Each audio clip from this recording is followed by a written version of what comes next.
Because of the way the universe is created, we each of us live in two worlds at the same time.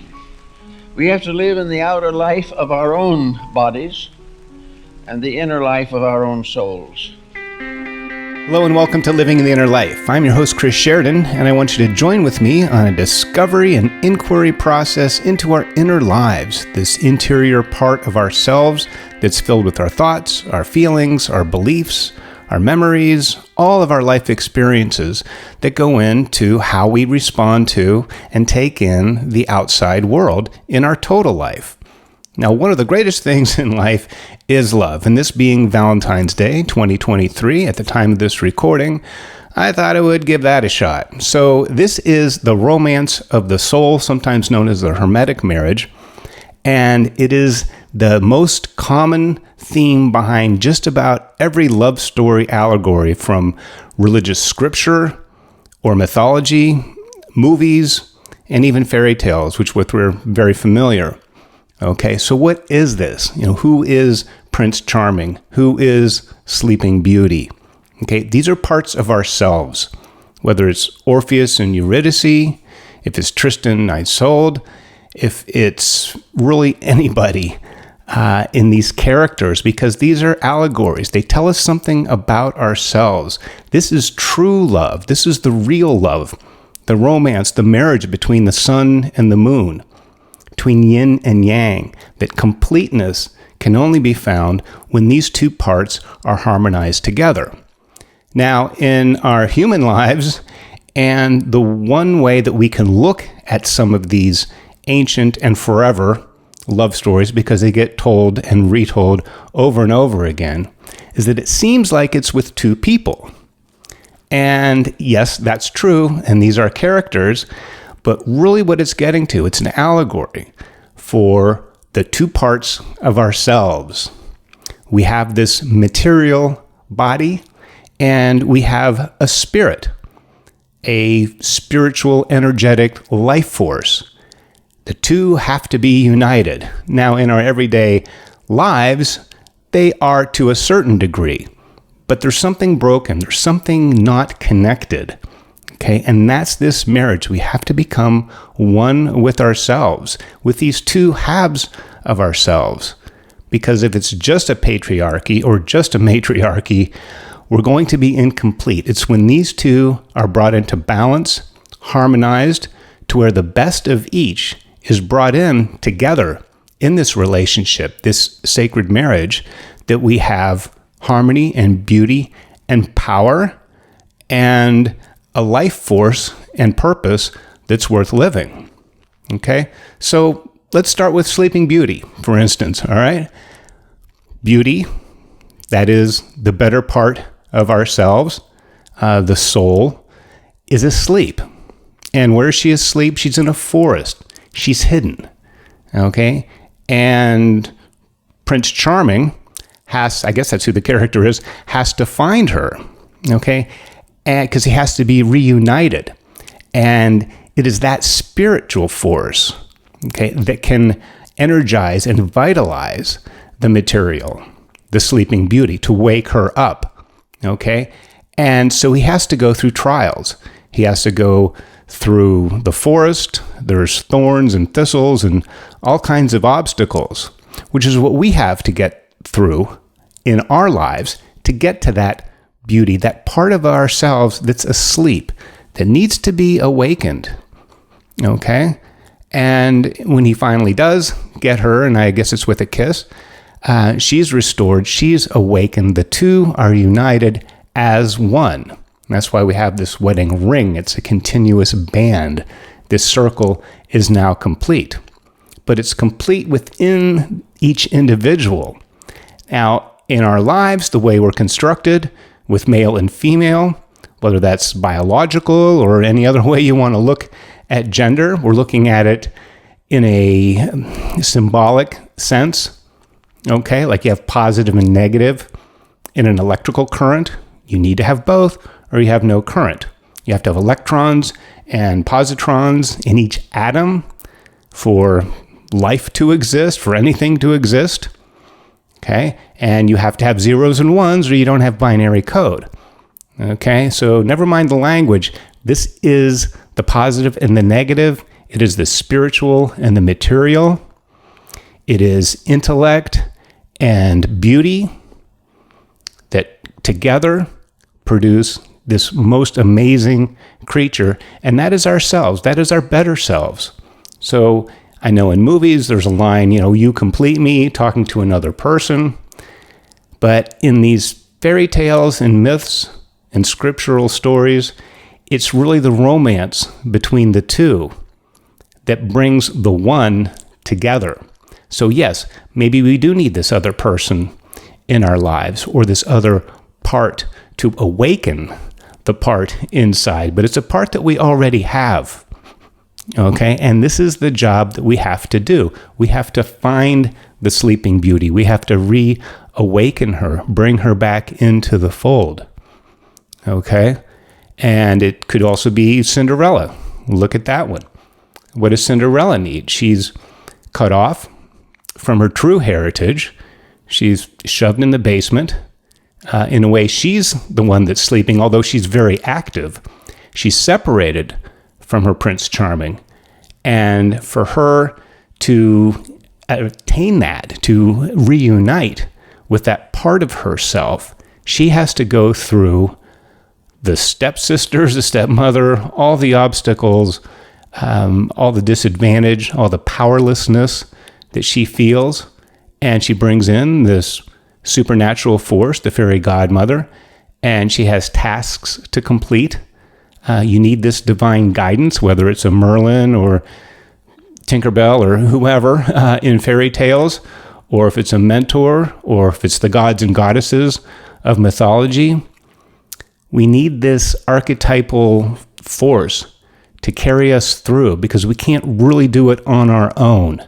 And the good thing is we don't have to, okay? Because we're brought together, and we bring these parts of ourselves together through this larger force that wants to be called out, that wants to come forth, that guides us, inspires us to complete this part of ourselves, to become complete people. You can't have yin without yang, okay? And if we take a moment for Taoism, the yin, the dark, has a little spot of the light. And the dark part having this part of the light part also has a part of the dark. So there's that part within each half, and the two halves have to come together. All right, so back to Cinderella, she's able to make it to the ball, and the slipper, it only fits her because each individual only has one soul, one way of making this work out, and it has to be the right match. We have to become true to ourselves, bringing these two forces together. Now, there's the mythological story of Orpheus and Eurydice, Orpheus being this amazing musician, could play better than everybody, and his beautiful playing brought in this love with Eurydice, and with her by his side, this inspiration to go along with his skill. He was able to pleasure and amaze and dazzle crowds and the gods and goddesses from all over through his music. Well, once she was bitten by a serpent and taken away down to the underworld, Orpheus had to go in and make a deal with Pluto to bring her back under the condition that he not look back on the way up to the surface. And as the story goes, it's a tragic story, but it's a lesson, it's a cautionary tale. He did look back, and then she disappeared back into the underworld, never to return again. He made it to the upper world, but his music, although technically proficient, didn't have the inspiration, didn't have the beauty. Okay, it was cut off, and people turned on him. They didn't like his music. He was exiled and finally murdered. That's how bad it was, okay? Because that's the death of us if we don't bring this other half in, okay, and reunite ourselves, like with Beauty and the Beast, okay? We can move on to that, okay?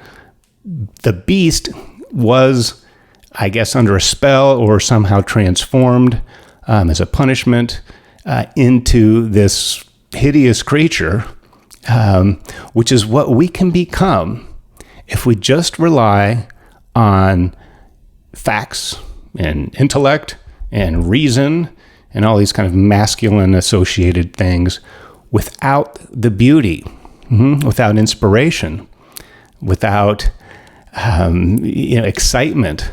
Okay, this life force that makes all the cold technology come to life and be interesting and be exciting and be, able to show your face in the world. The beast couldn't show his face. He was hideous. But she was able to bring that out in him. It was something that was already there. It was something that was lost. Okay, and there's a lot of these forest motifs going on with these myths. Of course, at the time when a lot of them were written, people did live a lot closer to nature. The forest wasn't that far away. Yes, there were cities and towns, but you were never that far removed from nature. So I think that helped develop some of these cues from nature. So in the winter, in the fall, the leaves fall off the trees, and in the winter, the trees are barren. They don't look good. They look kind of scary, to tell you the truth. And, twisted branches, and they look dead, and the whole place looks dead until the light, the sun, comes in, warms things up, and Mother Earth thaws out, and the leaves reappear. And not only do the leaves reappear, the birds come back and nest in the branches. Okay? And the kids climb the trees. All this life comes in and through and to these trees. And in the winter, again, it will return back to that barren, dead-like state. Okay? So I think because, people, are at one time were a lot more associated, a lot more connected with nature, even just 100 years ago, than we are now. I think we've lost some of that, and that's the Tin Man in The Wizard of Oz. Here's this technology, that needed to be oiled, and it was, a mechanical thing, and it needed a heart, right? So that's a very similar theme that goes on between this hard, cold, even if it's mechanically fantastic, even if it's the greatest idea, even if it's the most amazing scientific discovery, without beauty, without love, without this connection to something greater, to inspiration, it is either dead or, even worse, it becomes deadly, like nuclear power. What's the first thing we did once we harnessed the atom? We dropped a couple bombs.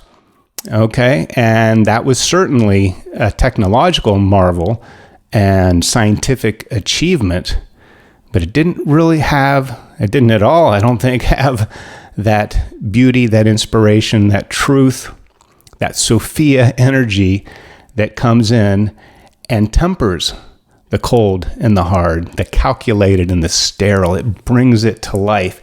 And by bringing it to life, it also honors life. And that's why you really can't have that if you're going to build bombs and drop them on people. That would mess up your whole program if that's what you were interested in. Okay? And if you're not interested in that, use that as a warning. Okay? If you don't have that in your life, if you don't have that connection to that beautiful, that inspiring, that loving, life-giving, life-honoring part, you don't really have anything. Okay? And the same is true the other way. Okay? If you're just the earth without the sun, nothing's going to grow. Okay? Both need each other, and they need each other to be in harmony. And what is repeated again with these myths is that it is somehow cut off.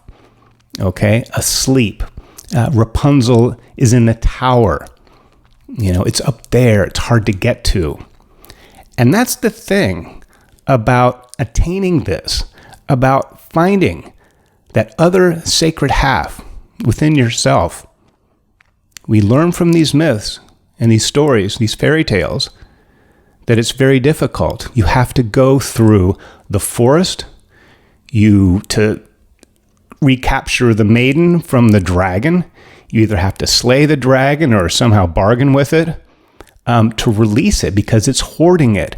It's hiding it. It's hiding the gold. It's hiding the love. It's hiding this sleeping beauty. Okay, she's captive. Sometimes we feel like we're prisoners in our bodies, and we have to move around and do this and do that and go here and go there. And where's the life? Where's the love? Where's the beauty that makes everything better? Okay, this vitalizing force. Okay, so we have to go through difficulty. It's not something that's easy to do, and there's a reason for that. That's part of the quest. That's the great quest. It's the Holy Grail, the quest for that. What is the Grail? The chalice. What's that? The heart, the womb, all these things that make life worth living. Okay, so whether it's going through the forest, whether it's bargaining with the underworld, or encountering any number of demons or dragons or creatures that can get in your way, that can keep you separated from that, okay, has to be conquered. And that's part of the process, because what that does is that makes you ready. It makes you the hero. This is the hero's journey. This is the hero's quest that goes out and returns with this greater part, this connection to the larger, more whole, completely whole part of life that we are so missing. And I think in this day and age, in modern times, more so perhaps than other times, through technology, we can be separated from each other and from ourselves. Everything's out there, or it's on a screen. Okay, and we have artificial intelligence now. But you know what? Artificial intelligence, guess who codes artificial intelligence? Guess who invented artificial intelligence? People. And people have problems. People do things wrong. People make mistakes. People have bias, opinions on things. And that goes into the coding. It goes into the program. It goes into the robot. So this technological marvel that we're all seemingly now bowing to and giving the better parts of our lives to was actually made by imperfect creatures. There's nothing perfect about it. Okay? It's artificial, which right there should tell you that it's not all that great. It's not natural. It's not authentic. Okay? It's not real intelligence. It's artificial.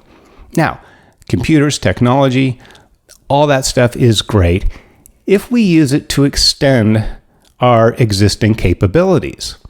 If you're looking out into space, well, a telescope will bring even more objects closer, but you still have to have your visualizing capacity. You still have to look into things, okay?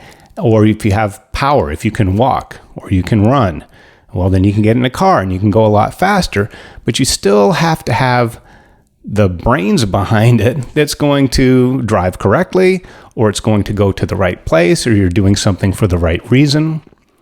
Otherwise, it's just technology, and we're not waking beauty up. She's still asleep. She's still trapped in the forest. Okay, meanwhile, we're too busy with our phones and internets and all kinds of things. And ironically, you're probably listening to me right now on a phone with binary code and using technology and wireless and everything else, which is great, which is fine. Okay, but we have to get back to beauty. We have to return to this sacred, this hermetic marriage, of the sun and moon, Hermes, this hermetic principle, okay, is the two become one, the yin and the yang. And in the hermetic tradition, it's the sun and the moon being very earthbound, very material, okay, very changing, very solid, close. The sun being very powerful, but somehow further away, but needing this power to come in, to vitalize the material. And from our point of view on Earth, the sun and the moon are, in a relative way, about exactly the same size. These two luminaries, the two brightest objects in the sky, the moon at night and the sun during the day, and they come together. And you've probably seen the image on a beach towel or something where it's like a half sun or a half moon, or there's a crescent moon embedded in the sun disk. Okay? That's this marriage. That's yin and yang. It's the sun and moon. It's spirit and matter, which is also called the hard problem in science, that if matter and spirit are two different things, how do they interact? How do they come together in living creatures? We talk about this in consciousness, that if the brain, somehow produces consciousness and thoughts, or do those exist in some other way? Is the brain maybe like a receiver that brings in the signal, and we have this ether, and we bring in thoughts, and we have thoughts? Are they carried in through a past life? It's very mysterious, and we can't really prove or disprove any of that, but it's seemingly so that these are two different qualities. And yes, we have them both, and yes, they're both connected, but they're not engaged in every sense of the word. Okay?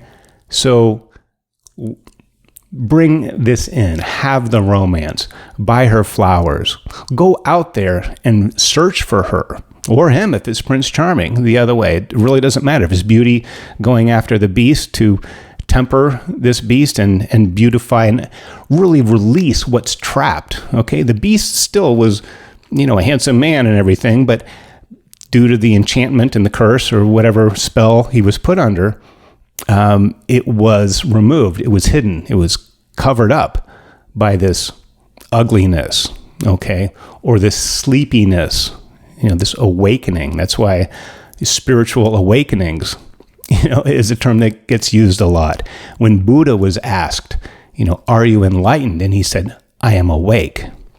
That sleeping beauty, awake, inside the Buddha, when he achieved the nirvana and liberation, and that's what we must do in our lives, okay? So through this forest of our busy lives, and all the pressures and all the things on the news and everything that's going on, it seems like this world is dead, this world is ugly, this world has so much anger and hatred. Maybe it does. And maybe that's because we have been cut off and disconnected from that better part of ourselves and each other and within ourselves. So this sacred romance, this inner marriage of our own two halves, is vital for us to have full, complete lives. And we will see you again here on Living the Inner Life, and may your romance be beautiful and full of love. May your technical skill be brought into harmony with the beauty and the love that will make all your thoughts, all your words, and all your actions worthwhile, purposeful, inspiring, loving, and giving to everyone else, to the world around us, because we need more of that. Thank you, and we'll see you again right here on Living the Inner Life.